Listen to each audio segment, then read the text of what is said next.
video for the back.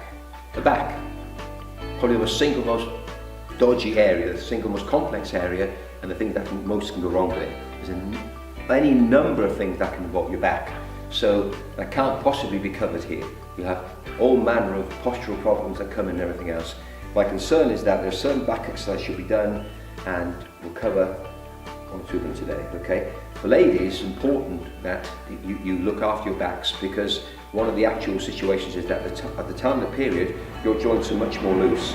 But there's one outstanding thing you should take on board, if nothing else, for your back. When at the time of your period, never cross your legs above the knee, okay?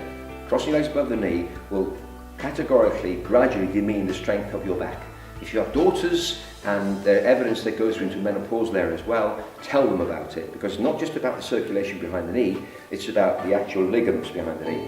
When the period occurs, the pelvis widens slightly with the childbirth process. At the back here, there's a sacroiliac, the sacrum and the iliac, the part of your back. The ligaments are like guy ropes that keep this area secure. When the pelvis widens, they lengthen to their most vulnerable, but they're made for it, so you can twang them, sort of thing, like, you know, like a cello string. But that's where they're at the maximum capacity to deal with this widening of your pelvis. If during that time you cross your legs over quite a lot, you overstretch them. So then when the pelvis moves back, what happens is that every time they're just that little bit more loose, if you have a real habit of doing that. So as much as you can, during the time of the period, from the time out there, if you're 16 onwards, avoid crossing your legs over during that time. It can help you immensely, and it can sometimes be a real saving grace in back strength.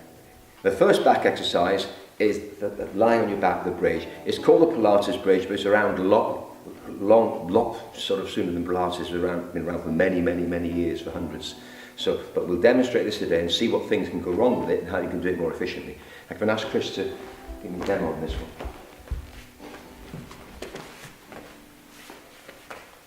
Okay, now if you show me how you normally do Pilates bridge, that's it, yeah. Okay.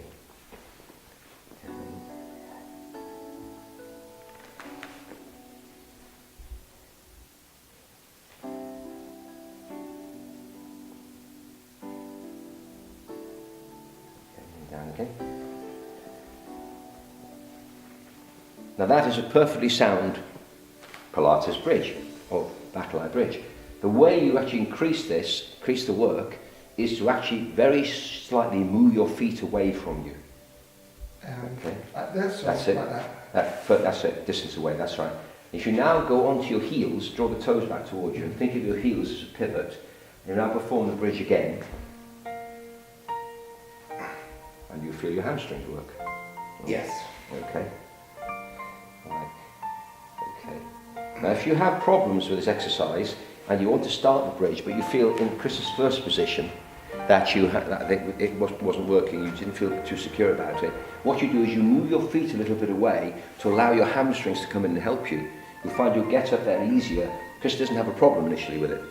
But if you did have a problem with your back strengthening, and you'll find that moving your feet a little bit away and just thinking of heel accent as you lift the pelvis off, you'll find you will help your back by doing it, because the hamstrings will take some of the work. Added to which, of course, it's also a very good hamstring exercise. So ideally, my heels should be near my bum as much as possible. Yes. The closer you are with your heels to your bottom, the more back is involved. The further your feet are away, the more that the work is balanced between the back and the buttocks and the hamstring. The further you go away with your feet, if you go quite some way away with your feet, you'll get less height, but you get a lot more buttock and hamstring work. Yeah. Okay. It's the way you do that. Okay. But when you finish that, whenever you've done that, you really need to do bring one leg to your chest, let it down again, the other leg to your chest, down again, and then double leg to chest once you've introduced the actions, and stretch your back out from doing it. It's really important that you do that. What we're going to do now is do what's called the paddle, the front paddle. In other words, this is a situation where Chris lies face down, with his hands comfortably resting on his head, resting comfortably on his hands, I should say. And then, okay, what he doesn't do is lift his head off any time with this, okay? And now individually now, raising each leg and down again. Okay. That, and down, and once to the side for me. And rest, please. Now that's what normally happens. What you shouldn't try and do in your endeavour to get more height. We can only get so much height. then what happens is the pelvis rolls to try and give you a bigger range of motion. You don't want the roll. So whichever height you've got vertically, you don't let the hip roll over at all. So again, please, Chris, without rolling. That's it, and down. Yes. Yes, down again. Precisely at that speed, with that control. Please carry on with me, Chris. That's it. When you're doing this, as in most exercises, momentum is your enemy. Momentum will take you past the point of control and do the work for you. So it can take you through a stage which is beyond your control and cause problems. Yes. Done like that, exactly as Chris has just done it, is a very safe way to do it, and it's an advanced exercise. There is an exercise called the dorsal raise, which can also be done, but it must be done, Chris is in a position for it now, but it must also be done with the head looking down at the fan all the time. So if you go, put your arms in a surrender pose on the ground, Chris. Okay, now what you're doing now is very gently lifting your torso and your legs at the same time, but looking down, that's it, and down, that's it. Both legs? Yes please, like that and down again all the time. So I'm lifting rather than pushing? Yes. Lifting them, that's right, thinking of the tops of your thighs. Okay, and that's the beginning. You begin like this, but when you develop, you then engage the arms and also lift the arms off at the same time. You do 2 reps of that for me, like that. But don't forget, you must look down at the ground all the time you're doing this. Never look forward when you do it. And one more, please, Chris. Exactly like that, under control, looking down and under control like that. And rest, please. If you look forward, you'll decrease the actual space between here and here. It's called the cervical bridge. And down here is a little lump called the 7th cervical vertebrae, the last of the cervical vertebrae. You will get yourself some serious headaches and cause compression. So looking down is instrumental for the correct function of this, indeed. Remember, when you're lowering, much is made of lowering under control. But when you get to a certain age, it's called eccentrics, which means lowering against gravity. By lowering the limbs slowly, there are certain techniques which actually ask you to lower, like something like 10 seconds. 7 seconds or over is not absolute as yet, but it's heavily credited to be something that actually breaks muscle down too much. So when you're lowering under control, by all means lower under control, but don't take 10 seconds to do it. Count in your head 1, 2, 3, 4, 5. That's enough to get the benefits of eccentrics lowering under control without inciting the problems that go from 7 seconds plus. Younger people can handle more. It is lowering under control is what causes all the soreness in all exercise, called delayed onset muscle soreness. It's not bringing the weight towards you, it's lowering away from you, for example. So when you have weight in your hand and you curl it towards you, it's not that makes you sore later, it's lowering under control away from you. Which is why when you stretch these things out, you stretch that limb out, it takes away the soreness. But don't forget, count just a moderate count of 5 in your head when lowering, when you're doing this, and no longer than that. It's not to your advantage at a 58 plus age group. Is that sore, Chris? Yeah, are they supposed to be any good? It does work. It's supposed to be helping. People are different way to react to it. To get rid of that reaction, say for example, if you now sit, okay, and now bring your leg over like that.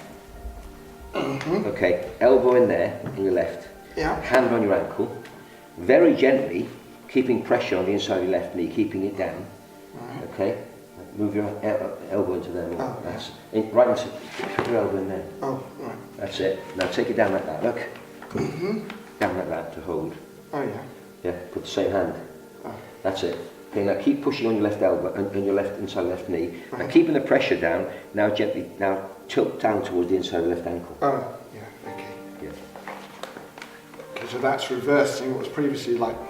That's like it. That. Yeah. Going like that. That's opening up. It's something called your piriformis, which is smack bang next to your sciatic nerve. So if you do that, that'll release it.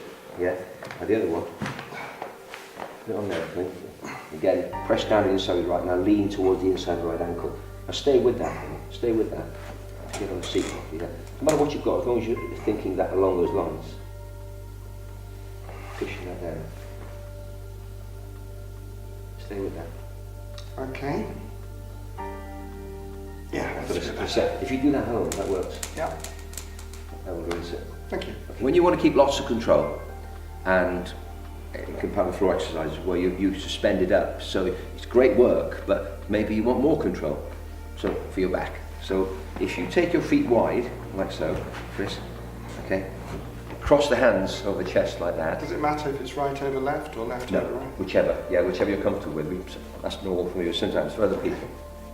Okay. And what you're doing now is keeping the elbows lifted like a Cossack. Okay. Think of yourself lowering between your knees, but all the time you're looking over there. You're not looking down. So you're down like this, and back up again. Keep looking at the window over there, and back up again. And keep the elbows high as you go down. So they're coming right up under your chin as you go down. Like that, and back up again, yes. And think of the lower back hollowing constructively with the work. And back up again. Should I be aiming to go as low as possible or just down to my knees? Down to the, well, some people see flexibility, some people is greater. Depends how low you feel, but don't let the elbows drop. Keep the elbows up. That keeps your torso far away from you. If you let your elbows come towards you, that means you bring it towards your centre of gravity and there's less work for the back. But by all means, if that's what feels right, you want to ease into this properly. This does work for back very, very well indeed. In the end, you get very flexible on this one, I don't have to bargain. But when you finish that, what you then do is you exhale and just drop between. Release it. This time you round your back. If you rounded your back whilst you're performing up and down, it actually you push or you encourage the lumbar vertebrae to go the wrong way.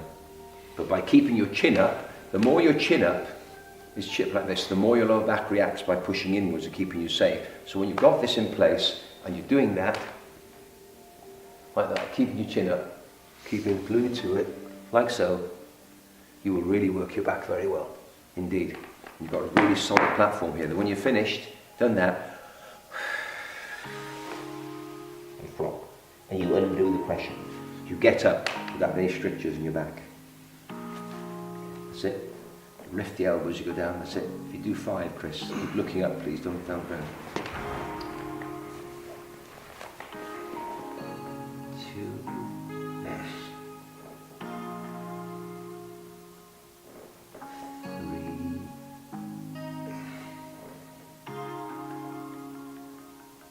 Keep looking up, elbows lifted, 4. And keep the elbows lifted. 5. Yes. Now you just let your arms go, just go. And just drop. And flop. Yes. So work the long muscles of your back, the lats. Those muscles which make a person V-shaped, and ladies should take notice of this, because they're long V-shaped, they end up down here. Lats which are trimmed affects the waist. It trims the waist. It's not considered part of the waist structure, but it's trimming because they come down and end here. So the more trimmed they are here, the more tuck you have here. That has to be done in a particular way. When you are using your hands to pull things, your arms from the hand to the elbow, biomechanically is irrelevant. What really matters is from the elbow to the armpit. That's what really exercises your back. So when you're pulling on things to work your back, if you're thinking elbows when you do it, and drawing the elbows back to do it, you're far more efficient. And you get a lot more work from a lot less resistance in a band.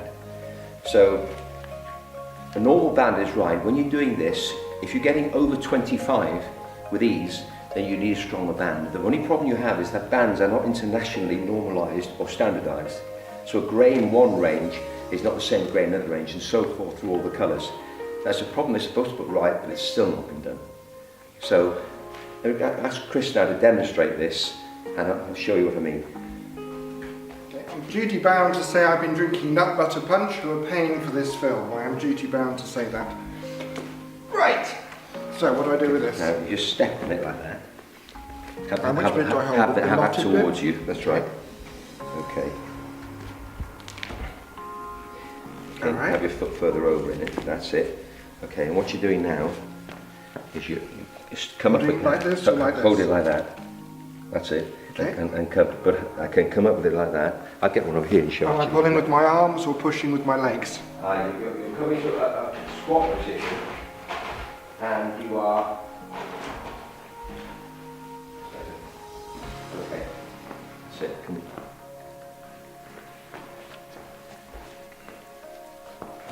Can you come back a bit twist for me? Back a bit for me. Okay. So what we're doing But you're putting it on there like that, and coming up like this, till you've got your hands like that, and turn the hands like so. Like that. Okay, now, looking over there, now just pull up. And think about drawing the elbows back, but keep the elbows into your sides. Okay, is this correct? Draw the elbows back, that's it. Draw the elbows back. That's it. Tuck your elbows into your sides all the time. Have a sense of drawing back, that's it. Draw your elbows back over here, right back with your elbows, that's so I should keep the band outside my knees, yes. rather than... Right hand side. And draw it back. My back should be straight or curved? The back should be curved. Curved? Yes, gently curved. And all you're doing is drawing that back all the time. Draw your elbows back, that's it. Yes. It all comes from elbows. It's a mistake to think hands. Hands are maybe the hooks. But you're going to try to get past back the most at the elbows. My legs are beginning to ache, is that right? I'd come back from that, yes, yes. But you can decrease it as you get, and rest from that one for me. Okay, cut that. When you do it, like that. Like that. Less of a bend. And you're pulling, the little finger pulls the most, if you like. You like that. Like that.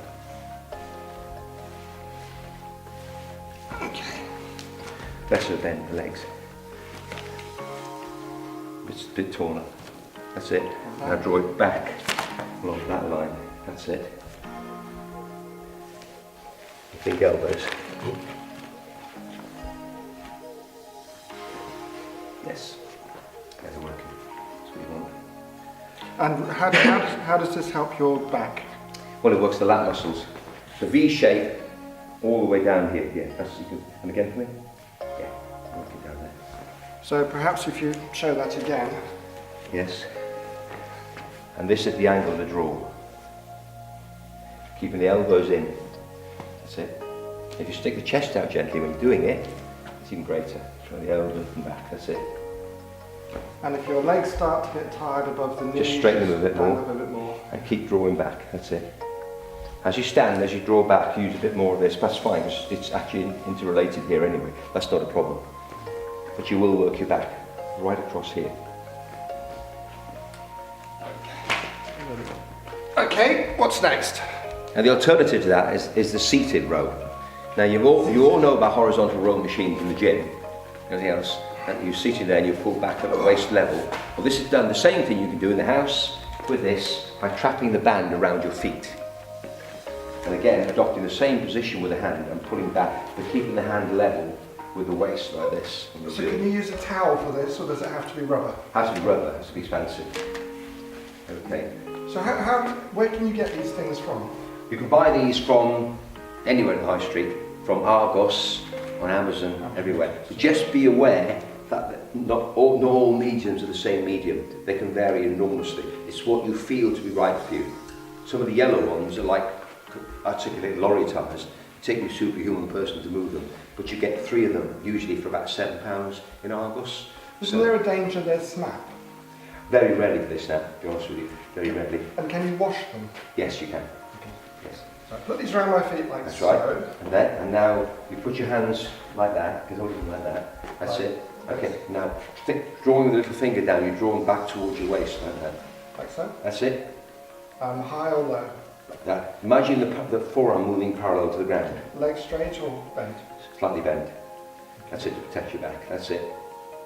That's it. Back That's straight. it. That's yes. it. Now stick your chest out more, a little bit more. Now draw back, yes. That's it. Draw back at waist level, yes. Back at waist level. Endeavour to keep your elbows in all the time. Yes, that's it. So what's the danger bit of this? I guess if you put your legs straight or you're leaning If you put back. your legs straight, yes. You mustn't straighten your legs when you do it. And you must keep your chest gently out all the time. Because that pre-stretches the top of the actual lats here before you actually pull. So it means you've got to do less pulling. And of course you don't want to round your shoulders forward on this because that basically makes your lower back work negatively. So by keeping your chest gently out, not astronomically out here dramatically and if you like militarily, just slightly out and drawing back. You're thinking elbows all the time. Everything you're doing is coming from your elbows. The hand is merely a hook. because it's really only the elbow to the armpit that does all the work for you. Okay, thank you. I'm sure I needn't tell you that everything I've gone through today needs to be qualified in terms of are you able to do it. So before you try any exercise program at home or put any biomechanical adaptations in, you need to check with your GP that you're okay to do it and that you're physically capable of doing things at home. Get yourself checked out, get yourself a mechanical test if you can, and make sure that things are right for your body. What's right for the person next to you isn't right for you. There'll be small variations. So remember on the stretching, annoying ache, and never ever work to pain. A little ache is fine. Pain, out of the question. And I hope you get what you need from some of the videos today. Thank you. Right, we've got to promote this because they're paying for the video. Right. So this is nut butter punch, which we drink, and good stuff, drunk worldwide. Excuse me, are you drinking nut butter punch? Could you come in, please? So you're drinking nut butter punch, just as we are, and is it a good drink? Yeah, it's perfect. And are we paying you to say this? No. And we're not getting paid for this, so this is all a genuine plug for nut butter punch.